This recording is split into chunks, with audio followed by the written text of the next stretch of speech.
नमस्ते। विष्णु भगवान का दूसरा अवतार है कुर्मा अवतार। कुर्मा अवतार का अर्थ है कछुआ का रूप। इस अवतार का मुख्य उद्देश्य समुद्र मंथन के दौरान देवताओं और असुरों की सहायता करना था। एक बार देवराज इंद्र अपने ऐश्वर्य के अभिमान में थे। जब वे दुर्वासा ऋषि से मिले तो ऋषि ने उन्हें एक दिव्य फूलों की माला भेंट की। इंद्र ने अभिमानवश वह माला अपने हाथी ऐरावत को पहना दी और ऐरावत ने उस माला को जमीन पर फेंककर कुचल दिया।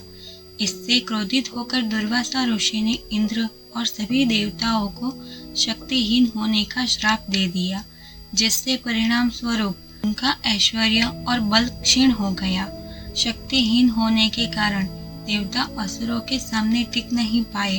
असुरों के राजा बलि ने स्वर्ग पर कब्जा कर लिया और देवताओं को वहां से निष्कासित कर दिया। चिंतित होकर सभी देवता ब्रह्मा जी के पास गए और फिर ब्रह्मा जी उन्हें लेकर भगवान विष्णु के पास क्षीर सागर पहुँचे। भगवान विष्णु ने देवताओं की व्यथा सुनकर उन्हें असुरों के साथ मिलकर समुद्र मंथन करने की सलाह दी। आप सभी असुरों से संधि कर लें और उन्हें मंथन में सहायता के लिए सहमत करें। मंथन में अमृत निकलेगा। अमृत पीने के बाद आप फिर से बलवान और अमर हो जाएंगे। असुर अमृत के लालच में इस शर्त पर सहमत हो गए कि अमृत में उनका भी समान हिस्सा होगा। मंदराचल पर्वत को मथनी के रूप में चुना गया। वासुकी नाग, जो नागों के राजा है, उनको रस्सी के रूप में इस्तेमाल किया गया।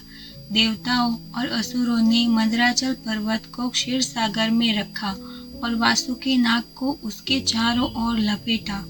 देवताओं ने वासुकी का पूंछ वाला भाग पकड़ा और असुरों ने मुख वाला भाग पकड़ा और मंथन शुरू किया। जब मंथन शुरू हुआ तो विशाल मंदराचल पर्वत के भारी वजन और तेज गति के कारण वह क्षीर सागर में डूबने लगा। मंथन रुक गया और देवताओं और असुरों को समझ नहीं आया कि अब क्या करें।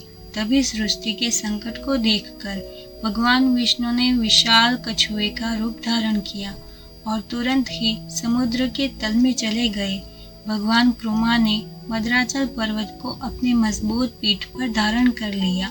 इस तरह भगवान विष्णु ने विशाल पर्वत के लिए आधार प्रदान किया और उसे डूबने से बचाया। कुर्मा अवतार के समर्थन से मंथन फिर से शुरू हुआ। इस मंथन के परिणाम स्वरूप एक के बाद एक 14 रत्न निकले, जिनमें प्रमुख है कालकूट विष, जो सबसे पहले निकला और जिसे भगवान शिव ने पीकर सृष्टि को बचाया। कामधेनु गाय, जो इच्छा पूरे करने वाली गाय थी। उच्चैः श्रवा, 7 सिरों वाला घोड़ा। ऐरावत, इंद्र का सफेद हाथी। कौस्तुभमणि, भगवान विष्णु के वक्ष पर धारण किया जाने वाला रत्न। कल्पवृक्ष, जो इच्छा पूरी करने वाला वृक्ष है। रंभा, एक अप्सरा। देवी लक्ष्मी, धन और समृद्धि की देवी। वारुणी, मदिरा की देवी। चंद्रमा, शंख। धन्वंतरी, आयुर्वेद के देवता, जो अमृत का कलश लेकर प्रकट हुए थे। कुर्मा अवतार का कार्य शांत रहकर सृष्टि के सबसे महत्वपूर्ण कार्य को आधार प्रदान करना था। उन्होंने अपनी शक्ति से मंदराचल पर्वत का भार सहन किया, जिससे देवताओं और असुरों का प्रयास सफल हुआ।